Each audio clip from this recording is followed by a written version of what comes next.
in Jujutsu Kaisen, you typically hear things like Yuta versus Kenjaku, Yuki versus Maki, and even who's stronger between Gojo and Sukuna. However, one topic that's constantly debated in the community over who is truly the strongest, the disaster curses of Mahito, Dagon, Hanami, and Jogo. In particular, I believe Jogo is not only the most underrated and misunderstood of the curses, but there's a case that he is the strongest of the group. But before I delve deeper into the video, if you want to see more content like this from me in the future, let me know in the comments down below, and if you could leave a like, that would be greatly appreciated. Comment down below your thoughts and hit the subscribe button if you want to support me even further. And just tell me who you think is the strongest of the disaster curses, and tell me why in the comments. Thank you, let's get into the video.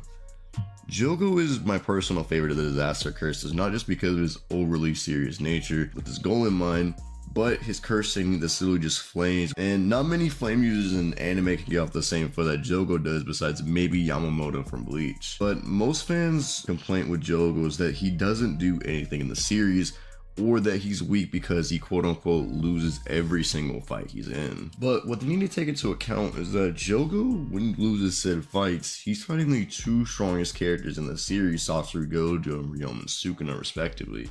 And I'll touch upon this later in the video to explain why both fights play into Jogo's power and character development, and just why his potential wasn't fully realized. But with that out of the way, let's introduce Jogo himself. When Jogo is first introduced in the main series of JJK, we see him and Kenjaku discussing their plan to overthrow Jujutsu Society so curses can overtake the human race as the true humans. You learn later he thinks that as long as Sukuna becomes the true king of curses again, the age of curse can return, and so can the golden age. He doesn't care if him or his comrades die as long as their goal is achieved at the end. Now, when asked how strong he is in terms of Sukuna fingers, Kenjaku said the generous estimate is 8 to 9 fingers in terms of power. But the problem with this statement that most people fail to comprehend is that 1. Sukuna fingers get stronger with each passing day, and 2. Depending on the strength and potential of the vessel, this determines the level of power Sukuna has access to while incarnated in the person's body. So we can't really scale these 8 or 9 fingers anywhere, but the thing we can say is that when Jogo goes to fight Satoru Gojo, he manages to make Gojo question if he's even stronger than the current Sukuna. Keep in mind, Gojo has knowledge that Sukuna's 8 up to 3 fingers at this point, and he's seen Yuji's body and can analyze and determine when Yuji has gotten stronger. The point of the Six Eyes' entire purpose is to see and actively gauge the amount of cursed energy someone has to determine their power. So it's likely that Gojo has seen the 3-finger Sukuna side of Yuji, or at least sensed his power. But when Jogo actually manages to fight Gojo, he gets completely outclassed, declaring he came to fight Gojo half serious, but he had to put his pride as a cursed spirit on the line so he could defeat Satoru Gojo. He then reveals that he has a domain expansion, which is something that not only the most talented of characters have been shown to do, that most special grades can't even do. Even Nanami, who's been a grade 1 sorcerer, and Geto, who's been a special grade sorcerer for several years, neither of them had the opportunity to utilize or master a domain expansion, and yet Jogo is capable of doing this and using this on the spot. Although he loses immediately to Gojo's Unlimited Void and completely gets his head ripped off, we need to keep this in mind. Obviously, I don't need to explain why Jogo losing to the quote-unquote strongest character in the manga is a big anti-feat. This does not mean he's weak. It's pretty much like everybody in comparison to Satoru Gojo looks meager no matter who or what they are. But in his fight with Sukuna and Shibuya, he momentarily revives Sukuna to his 15-finger self. When the fight begins, Sukuna tells him he'll obey Jogo on the condition he can land a single hit on him. But when the fight starts, it's just a one-sided stomp. This honestly was the most brutal beatdown a character's ever received in Jujutsu Kaisen. And I'm not gonna lie to you, we even see that when he's not at full power, Sukuna is just in a class of his own, especially with Gojo not around.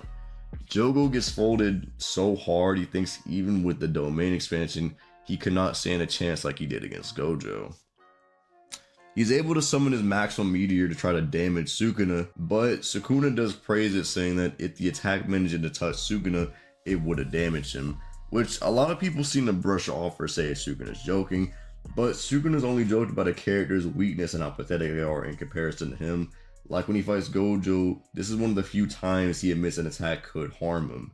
But the maximum meteor isn't really that fast, right? Like we even see that characters like Panda and Kusakabe are able to react to it and run away the second it's close by. And even fodder sorcerers that Geto can just fodderize are just running away from it as well. So it's not too impressive in terms of speed, but the attacking power is what makes it up for it. But when Sukuna reveals he can use the fire ability, Jogo just dies and immediately gets off screen, saying there was no doubt that Sukuna was just much stronger. But when he's headed over to the other side to talk to Hanami and Dagon, Sukuna praises Jogo. Humans, Jujutsu sorcerers, and cursed spirits, you're not bad compared to those I fought over the last 1,000 years. Stand proud, you were strong. Even tells Jogo the flaw that made him not reach his full potential. It's because Jogo was bound by his desire to be a true human. Had he just got rid of that desire and moved forward, he could have gotten stronger. Humans flocking together, curses flocking together. Comparing themselves to those around them leads to weaknesses and stunts their growth. You should have burnt everything you desired to a cinder. To reach the heights of Satoru Gojo, not worry about your future or identity, but you lack the hunger to take hold of your desires. And we see this constantly throughout JJK, where mindset plays into not just the potential of the character, but the ability to draw it out and become much stronger. The perfect example is Mahito, who every time he understands his soul, he unlocks more potential in the form of a domain expansion or even Black Flash. Jogo's potential even caught the eye of Kenjaku, who flat out said he wanted Jogo to evolve like Mahito did because of his latent potential.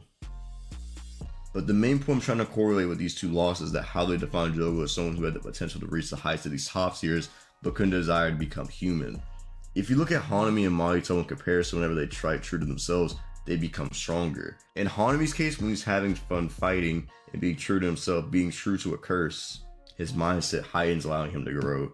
In Mahito's case, his instincts as a curse allow him to do as he wants and pleases, letting him be true to himself.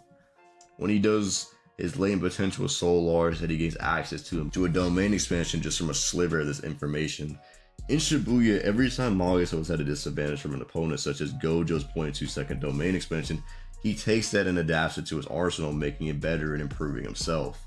Even when fighting Yuji, he's able to get Black Flash because of his freedom to kill and torment those as he pleases. Despite this, even Kenjaku says Jogo has the potential on the level of Mahito, and even wanted him to evolve as Mahito did to become stronger.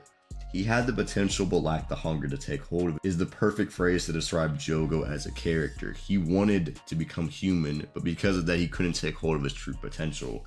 Jogo has never once had a moment like that because he's bound by this one goal, comparing himself to the likes of Sukuna and Gojo when he should have obeyed his desires as a cursed spirit.